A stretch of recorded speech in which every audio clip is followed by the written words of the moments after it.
Hello, friends. Welcome back to Stan's Cutlery Universe.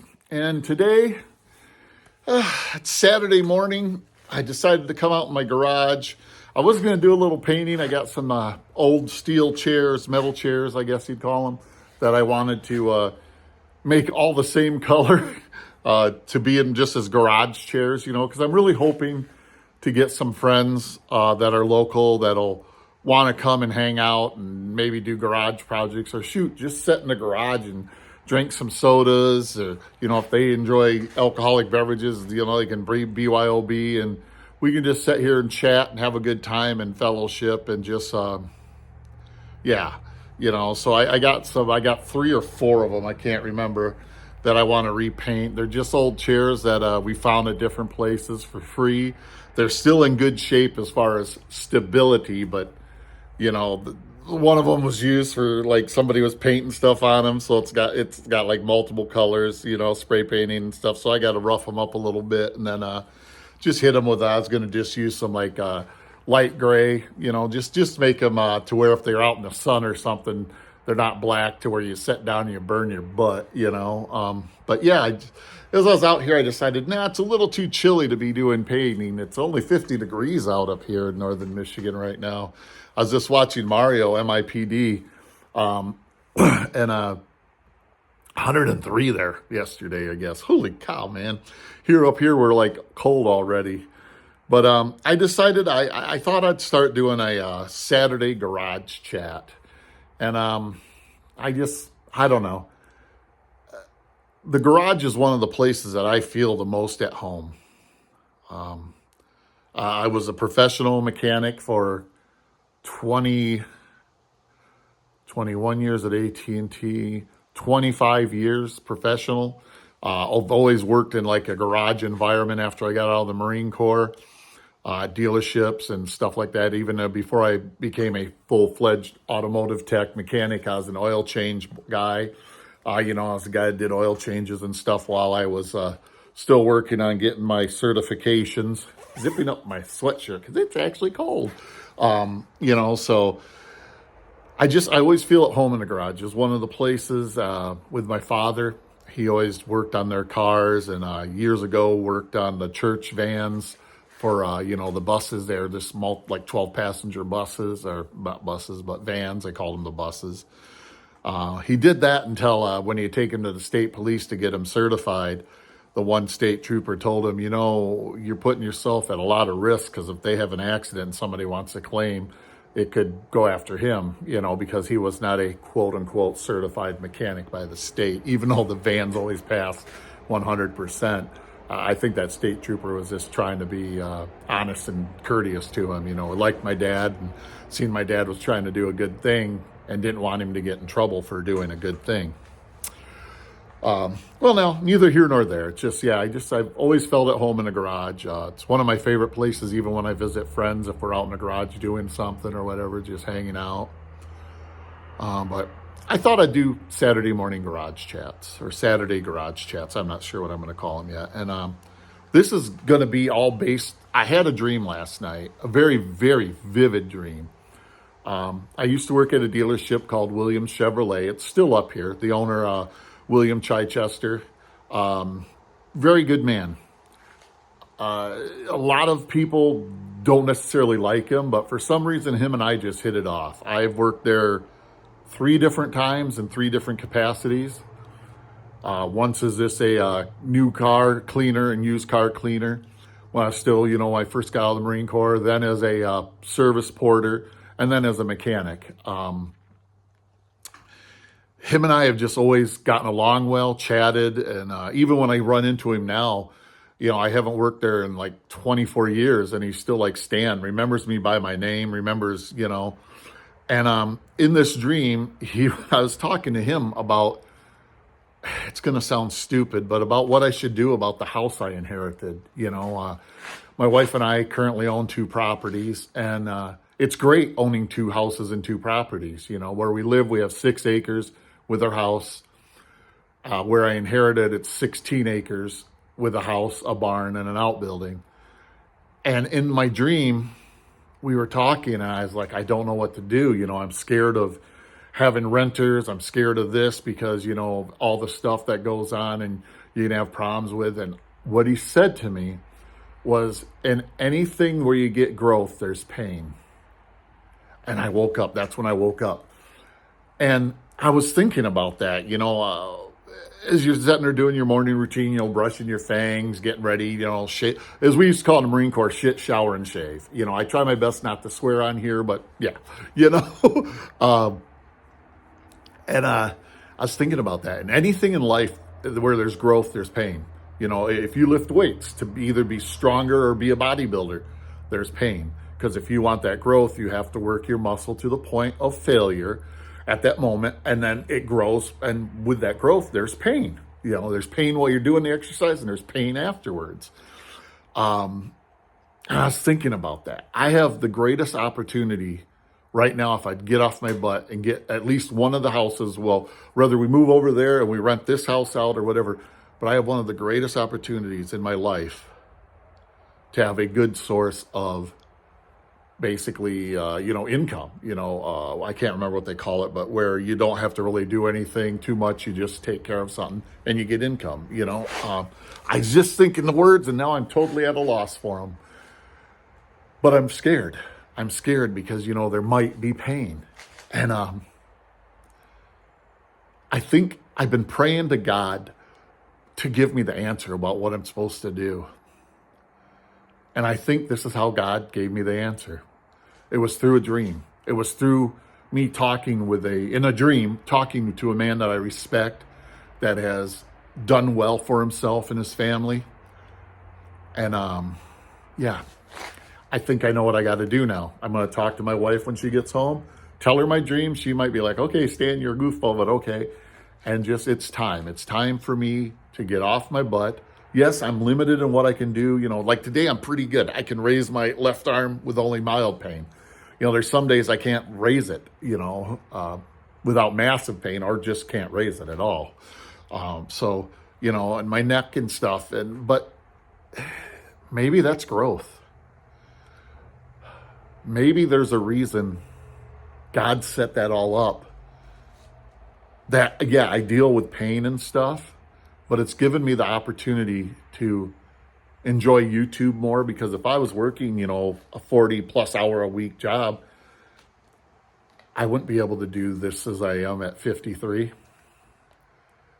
I really wouldn't think of having a rental in a property, because even though I'd be, there'd be this too much going on, there wouldn't be a snowball's chance in hell that during the week I could go over to the other property and get it ready for us, either as a rental or for us to move into.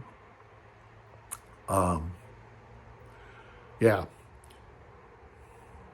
I think God's answered me. It's just, I have to now be smart enough to accept that answer and to move forward. It's made me smile this whole time, because it's like, I've been begging, more or less with my prayers. It hasn't been just those simple prayers of, Lord, thank you, please help, please do.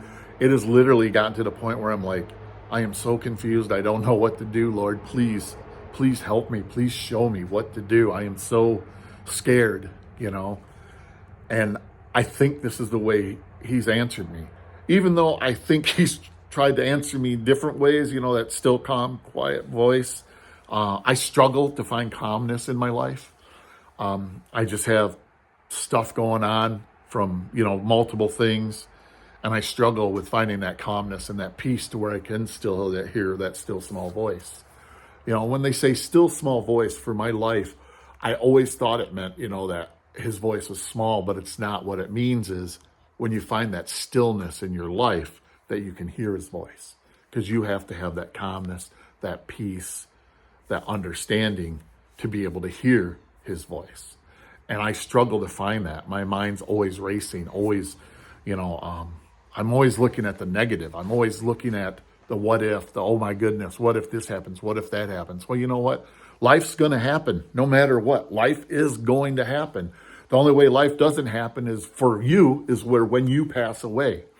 It's like my friends and family members that have committed suicide. Yeah, it ended for them, but it created problems for everybody else.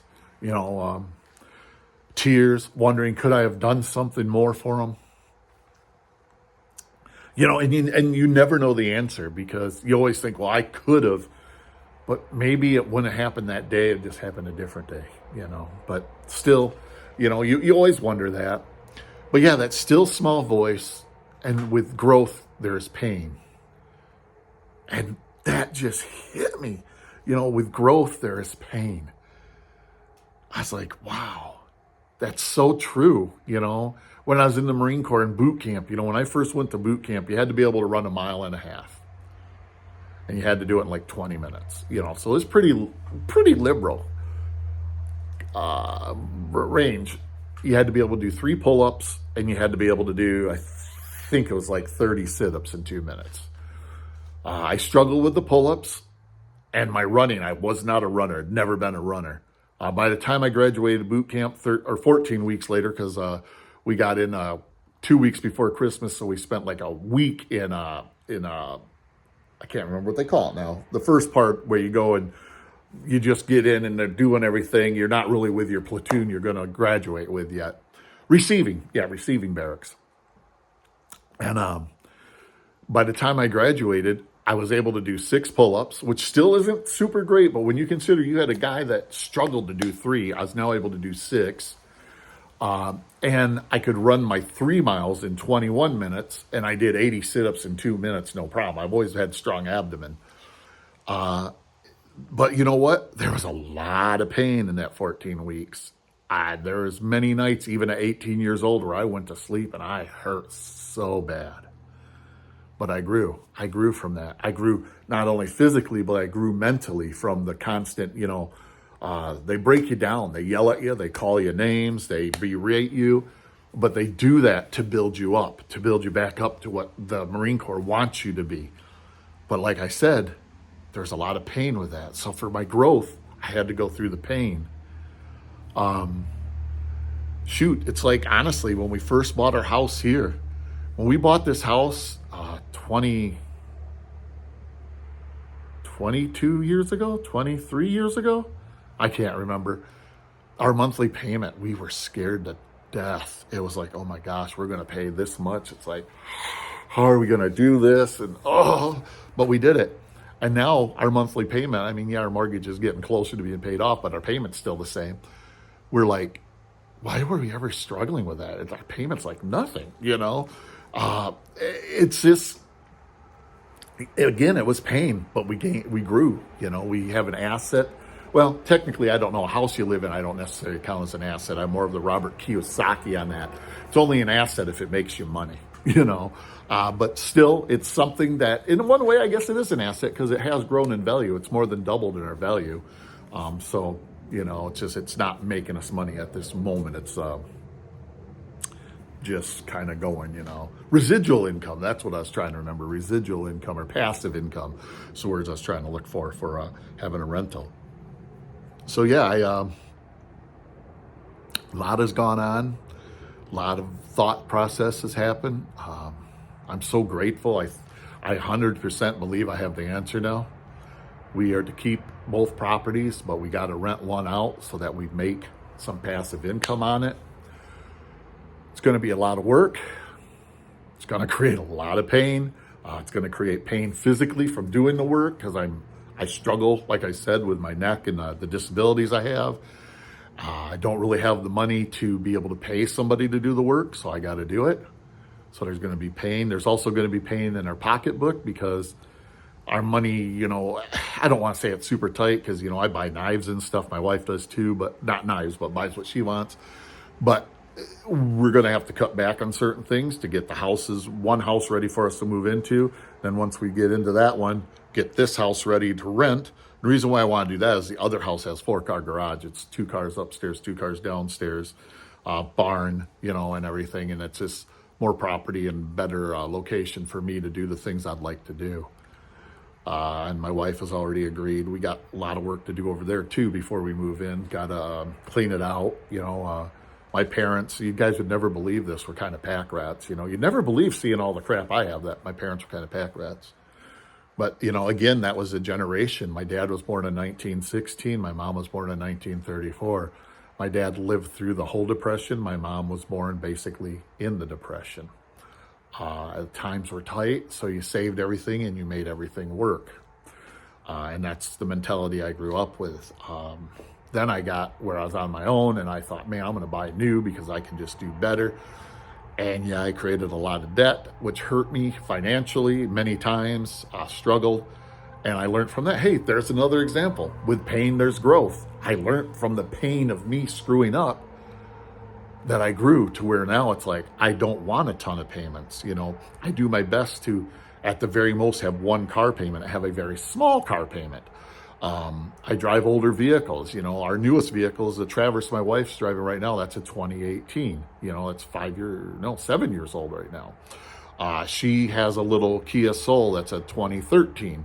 I got to fix it. It's got a real bad misfire in cylinder 3, but it's at 160,000 miles. Been great till that. I think it's got a burnt valve because it started burning oil, and I got to get the engine apart and rebuild it again. But you know what? There's going to be pain there just from doing the rebuild and stuff, but it needs to be done. I drive an 04 Suburban. Great truck. Got to do some work on it. The rust is starting to get to it, so I got to, first time in my life, do some rust. Well, I'm lying. My dad helped me do some rust repair on cars I had when I was younger. He helped me, showed me, but I'm 53. I was probably 23 when I did that. So that was 30 years ago, and I had somebody there guiding me that I knew what the heck they was doing. And I'm going to have to do this all by myself. I am blessed that I have a few friends that are body guys. So I might have to call some of them. Back in the day, it would have been easy to get them over here, just offer them some beer, 12-pack of beer. But with them, they've also matured like I have, and they don't drink. Yeah, it's weird. A body guy that doesn't drink? What are you talking about, Stan? Well, they're in their 50s. Times changed, just like for me when we used to work together as a automotive mechanic or tech, ASE tech, and they were in the back in the body shop. Friday night, it'd be like, hey, you want to go up for two? Go up to Northern Lights for two. There's a bar that used to be here. It's no longer there. We'd be like, yeah, what we should have said is you want to go up to the bar till 2, because we never left and it was always more than 2. I am so grateful that I survived those younger days. And again, that's wisdom, growth through pain. I grew through being hungover and yeah.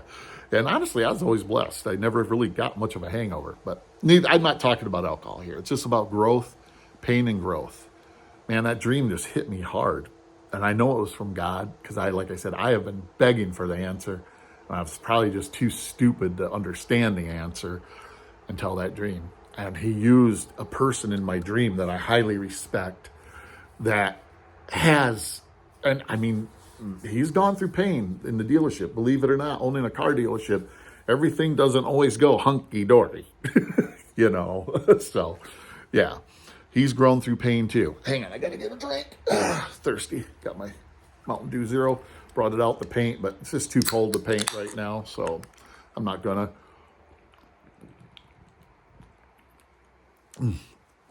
I don't know. I still like my Dr. Pepper Zero better.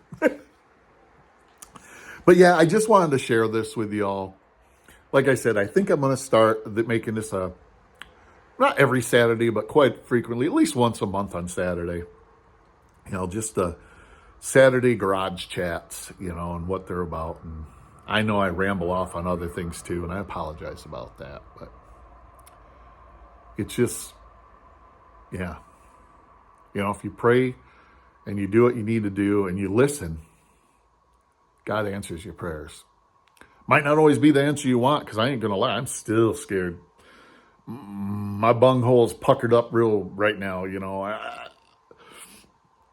scares me. It scares me to have a renter. It scares me. I've heard horror stories from other people that have renters. But then, the thing is those horror stories, if it's actually that bad, why do you still have rentals? But I'm sure I'll have my bad eggs and stuff, and it's just part of the experience of doing that. But the way I look at it is there'll be some pain, but I'll have gains, and I'll be able to hopefully leave my daughter and my grandson something that will already be established for rentals, and they will be able to live their life better when I'm gone. Gosh. Yeah, that might be my next ramble. Never really thought much about death before. Now, after I'm 53, I realize even if I live as long as my dad did to be 97, 3 months shy of his 98th. No, my dad died in 2012. So he was 3 months shy of his 96th. Yeah, 96, because he was born in 1916. Yeah, it's 4. So, yeah, 3 months shy of his 97th. Yeah, sorry, I'm confusing myself. 3 months shy of his 97th. I'm more than halfway there. Yeah, your mind changes as you get older, folks. But hey, I've been on here 21 minutes. I appreciate you all for putting up with me. Hopefully this helps somebody. With growth, there's pain, and sometimes to get that growth, you have to have the pain. Thanks, everybody. Oh, the knife I got on me today, I just have one, just my CKRT, little minimalist, great little knife. Use the snot out of this thing. One of those might not have the greatest steel, but all you gotta do is put it on the strop, and if it needs a little bit more, just hit it on the ceramics. Boom, you're back. And such a small blade, it doesn't take much to get it back. Well, with that being said, I now show a knife, so that's a good thing on Knife Channel, eh? I love y'all. Thank you. Live long, prosper, and collect your own way.